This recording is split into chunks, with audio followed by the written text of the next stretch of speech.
स्वागत है आप सभी का आपके अपने परिवार द लॉजिकल साइंस में। मैं हूं आलोक सिंह आतीश और उम्मीद है आप सभी अच्छे होंगे। मेरे मित्र, यूं तो अब अभी जो समय है उस समय में अपने चैनल से कभी वीडियो पोस्ट नहीं होती थी, लेकिन बात ही ऐसी थी जो आप लोगों के साथ शेयर करना बहुत ही जरूरी समझा, क्योंकि बहुत सारे मित्र आस छोड़ चुके थे, बहुत सारे मित्र उधेड़बुन में थे, बहुत सारे मित्रों के मन में नेगेटिव चीजें आ रही थी कि सर रेलवे एएलपी की वैकेंसी आएगी या फिर नहीं आएगी, हम लोग तैयारी करें या नहीं करें। और मैंने आपको हमेशा यही कहा कि मेरे मित्र, जहां तक आप पहुंच गए हैं वहां से अगर आप पीछे भी लौट के जाएंगे तो मुश्किलें आपके लिए उतनी ही ज्यादा रहेगी और चीजें उतनी ही ज्यादा जटिल होगी। और फायदा इसी में है कि जब हम लोग यहाँ तक पहुंच गए हैं तो आगे का जो सफर है उसको तय कर लिया जाए और साथ ही जो तैयारी है उसको जारी रखा जाए। मैंने ये चीज आपको हर संभव प्रयास करा है समझाने का। और आपको एएलपी के नोटिफिकेशन के रिगार्डिंग एक महत्वपूर्ण सूचना अभी आपको इस वीडियो के माध्यम से देखने को मिल जाएगी, जो कि आपका रेलवे की तरफ से ऑफिशियल आज एक नोटिफिकेशन जारी किया गया है। और उस नोटिफिकेशन में जो बताया गया है वो है आपका एजुकेशनल क्वालिफिकेशन को लेकर के, यानी कि एएलपी के लिए शैक्षणिक योग्यता क्या होने वाली है इस चीज को लेकर के। आप कहेंगे क्या है सर ऑफिशियल नोटिफिकेशन, तो थोड़ा सा हम लोग ऑफिशियल नोटिफिकेशन पे गौर फरमा लेते हैं। जो आपका नोटिफिकेशन है वो सर न्यू दिल्ली, डेट है आपका 11/12/2023, ठीक है। और भारत सरकार रेल मंत्रालय की तरफ से ये जारी किया गया है सभी रेलवे बोर्ड को। इसमें बेसिकली जो बातें कही जा रही है वो किसके रिगार्डिंग है, तो सब्जेक्ट है इसका कि clarification regarding minimum prescribed educational qualification for direct recruitment to the post of assistant loco pilot in level 2।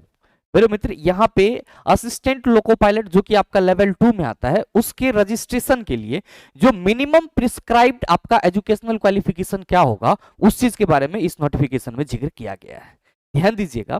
कि यहाँ पे जो आपका एजुकेशनल क्वालिफिकेशन की बात की जा रही है वो किस भर्ती के लिए है, तो डायरेक्ट रिक्रूटमेंट के लिए, यानी कि सीधी भर्ती के लिए, जिसमें हम लोग एग्जाम देते हैं, सीबीटी 1 सीबीटी 2 फिर साइको होता है और फिर जो है सर हम लोग ज्वाइन करते हैं। तो यहाँ पे जो आपका रिक्रूटमेंट की बात की जा रही है वो सीधी भर्ती है, डायरेक्ट रिक्रूटमेंट है, यानी कि इसमें कोटा से आपका कोई प्रावधान नहीं है। अच्छा, आप कहेंगे सर इसका हिंदी में क्या मतलब है, तो ये नोटिफिकेशन आपका हिंदी में भी है और अगर हम आपको हिंदी में दिखाना चाहे तो यहां से ये शुरू हो जाता है, ठीक है। यहाँ पे आप फिर से देखिएगा कि डेट आपका 11/12/2023 का ही है। विषय क्या है, तो लेवल 2 में सहायक लोको पायलट के पद पर सीधी भर्ती के लिए न्यूनतम निर्धारित शैक्षणिक अर्हता के संबंध में स्पष्टीकरण। अब क्या स्पष्टीकरण है, क्या बदलाव है, तो सर बदलाव नहीं कह सकते हैं, एक तरह से आप अपडेट कह सकते हैं इसको। क्या है, तो कहा जा रहा है कि जो संदर्भ दिया जा रहा है वो बोर्ड का दिनांक 19/10/2015 का पत्र संख्या जो 2015 की वैकेंसी थी, फिर बोर्ड का दिनांक 14/11/2019 का पत्र संख्या और साथ में आपका बोर्ड का दिनांक 28/7/2023 का समसंख्यक पत्र। कह रहा है कि बोर्ड के दिनांक 28/7/2023 के ऊपर संदर्भित पत्र की और आपका ध्यान दिलाया जाता है, जिसके तहत यह स्पष्ट किया गया है कि बोर्ड के दिनांक 19/10/2015 के संदर्भित पत्र संख्या में निहित अनुदेश अभी तक लागू हैं, यानी कि 2015 में जो शैक्षणिक योग्यता थी वही चीज आपका अभी तक लागू है। आगे कहा जा रहा है कि तदनुसार भारतीय रेल स्थापना नियमावली जिल्द 1 संशोधित संस्करण 1989 के अध्याय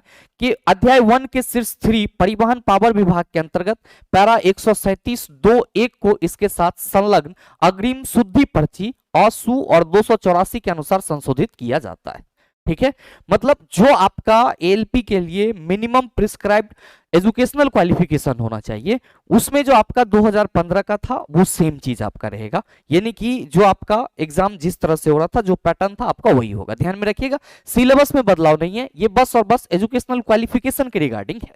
साथ ही मेरे मित्र यहाँ पे जो सभी बोर्डों को भेजे गए हैं और जो एजेंसी है उनका नाम, और एक चीज यहाँ पे और मतलब पूरी तरह से क्लियर कर दिया गया है कि बहुत सारे मित्रों को जो ये डाउट रहती है कि गुरुजी एएलपी के लिए जो है हमने इस स्ट्रीम से आईटीआई करा है या हमारा ट्रेड या ये रहा है, हम इसके लिए एलिजिबल हैं या नहीं है, तो यहाँ पे सारे ट्रेड का इन्होंने क्या किया है सर, तो पूरी तरह से क्लैरिफिकेशन दे दिया है कि अगर आप इस ट्रेड में आईटीआई हैं तो आप एएलपी के लिए एलिजिबल हैं। क्या है भाई, तो इसमें कहा जा रहा है कि भारतीय रेल स्थापना नियमावली जिल्द 1 संशोधित संस्करण 1989 के तहत अध्याय 1 खंड ख उपखंड 3 भर्ती और प्रशिक्षण, आपका परिवहन पावर विभाग 137 सहायक लोको पायलट डीजल एवं बिजली सबको मालूम है, कि जो आपका लोको पायलट है वो डीजल इंजन के लिए भी और साथ ही साथ इलेक्ट्रिक इंजन के लिए भी। इसमें कहा जा रहा है कि पैरा 137 सीधी भर्ती के लिए अर्हता आदि निम्न अनुसार होगी। जो आपका शैक्षणिक योग्यता है वो क्या होगा, मैट्रिक पास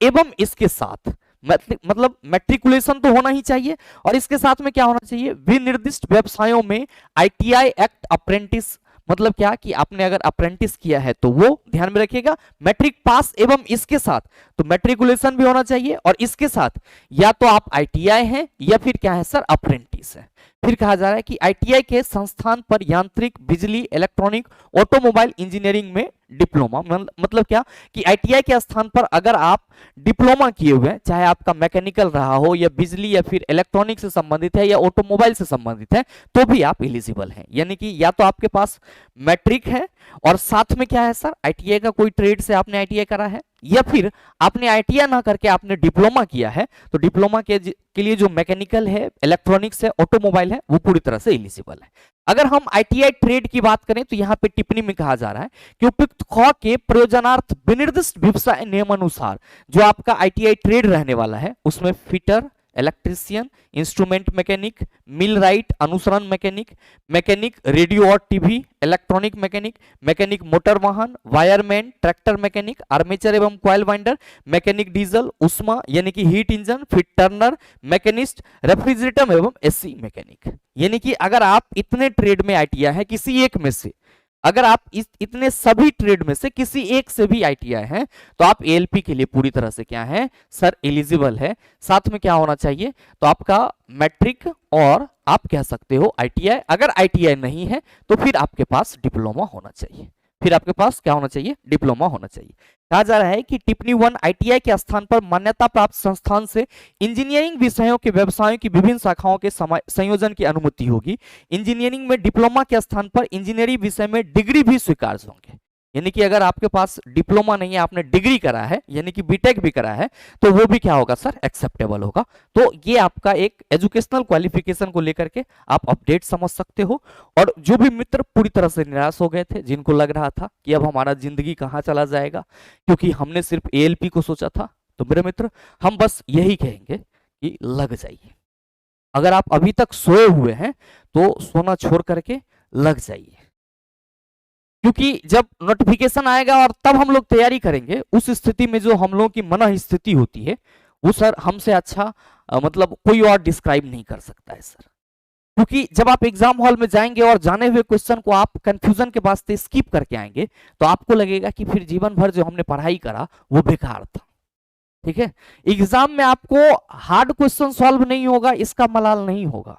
लेकिन जो 70% क्वेश्चन जो आपसे बनने लायक होते हैं वो अगर गलत हो जाए और उसमें कंफ्यूजन हो जाए तो सर उसका मलाल जो है इंसान को रहता है। भले ही ऊपर से ना बोले कि हम बहुत ठीक हैं, हम दूसरा बार तैयारी कर लेंगे, हम ये कर लेंगे, वो कर लेंगे, वो एक सांत्वना भरी बातें हैं सर और बाकी कुछ नहीं है। तो अगर आपको सही मायने में अपनी सफलता को सुनिश्चित करना है तो लग जाइए। बाकी बहुत ही जल्द सर एलपी के लिए एक हम लोग मतलब कह सकते हो कि सक्सेसफुल स्ट्रेटजी को डिस्क्राइब कर रहे होंगे जहां पे हम लोग सारी चीजों को डिस्कस करेंगे। तो अगर आप सभी भी चाहते हैं कि बिल्कुल सर एएलपी के लिए जो साइंस का है वो एक बेस्ट स्ट्रेटजी होना चाहिए ताकि अभी से सारी चीजों को फॉलो करके आगे जो है वो बेहतर ढंग से साइंस में जो है गहराईपन लाया जाए, यानी कि जो सब्जेक्ट है उसके डेप्थ तक जाया जाए ताकि क्वेश्चन किसी भी लेवल का हो सर उस पर अधिकार हम लोग का हो। तो अगर आप भी चाहते हैं ऐसा वीडियो तो नीचे कमेंट करके जरूर बताइएगा। और बाकी उम्मीद करते हैं कि इस छोटे से ऑफिशियल नोटिफिकेशन से कहीं ना कहीं आप सबों को एक उम्मीद जरूर जगी होगी। और सर मैंने कई बार बोला है दुनिया उम्मीदों पे टिका है, आप भी उम्मीद मत छोड़िए और जो चीज कर रहे हैं उसमें पूरे सर तन मन धन से समर्पित रहिए, सफलता पूरी तरह से सुनिश्चित होगी। बाकी उम्मीद करते हैं कि आज के इस नोटिफिकेशन के मायने को आप सभी समझ पाए होंगे कि आगे क्या चल रही है रेलवे बोर्ड में और क्या चीज होने वाला है। तो वैकेंसी आपको बहुत ही जल्द देखने को मिलेगा, इसको आप एज अ मोटिवेशन लें और सर अपनी जो तैयारी है उसको आप स्टार्ट कर दे, कंटिन्यू कर दे। और साथ ही साथ स्टडी वीडियो के लिए आप सभी की अगर हामी है तो कमेंट करके जरूर बताइएगा। और उम्मीद करते हैं कि आप सारी बातों को समझ पाए होंगे और अगर आपको सारी बातें अच्छे से समझ में आ गई है और आपके दोस्त भी इस तरह की बातों से मतलब डिमोटिवेट है तो उनके पास ये खुशखबरी भरा वीडियो जरूर शेयर कीजिएगा। साथ ही चैनल पे नए हैं तो सब्सक्राइब करके बेल आइकन दबा लीजिएगा ताकि इस तरह के नोटिफिकेशन या एग्जाम रेलेवेंट वीडियो सबसे पहले आपके पास पहुंचे और आप उसको सबसे पहले देख पाओ। मिलते हैं फिर अगले वीडियो सीजन में, तब तक के लिए best of luck. Thank you, have a nice day.